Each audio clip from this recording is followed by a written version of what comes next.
मेरा बच्चा समझता नहीं है या अपनी उम्र के दूसरे बच्चों की तुलना में पीछे है, पढ़ाई में भी, सोसाइटी को समझने भी, दुनियादारी को समझने में भी, सभी चीज़ों में। जी हाँ, मैं बात कर रही हूँ इंटेलेक्चुअल डिसेबिलिटी के बारे में, जिसमें अपने ब्रेन के डेवलपमेंट में प्रॉब्लम होती है, जिसकी वजह से इंटेलेक्चुअल फंक्शंस भी नहीं होते हैं। तो वो सोचना, समझना, language learning, overall thinking, abstract thinking, problem solving, concept समझना, सभी चीज़ों में प्रॉब्लम होती है। और एडिप्टिव बिहेवियर में प्रॉब्लम होती है, जिससे हम ज़िंदगी की लाइफ जो स्किल्स होती है वो सीखते हैं। तो इसमें कॉन्सेप्चुअल, सोशल, प्रैक्टिकल स्किल्स सभी में प्रॉब्लम होती है। तो ये लोग पढ़ लिख नहीं पाते हैं, कम्युनिकेशन नहीं कर पाते हैं, रिलेशनशिप नहीं मेंटेन कर पाते हैं, सोसाइटी के नियमों को नहीं समझ पाते हैं, इवन कई बार सेल्फ केयर भी नहीं कर पाते हैं। कुछ लोगों को चलने बोलने इसमें भी दिक्कत हो सकती है।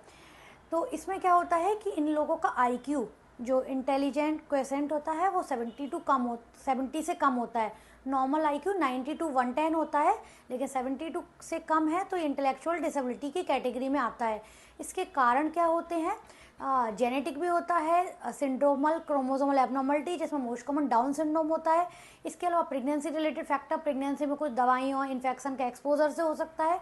ड्यूरिंग डिलीवरी या चाइल्ड बर्थ के टाइम ब्रेन को ऑक्सीजन नहीं मिल पाता है, जिसकी वजह से होता है।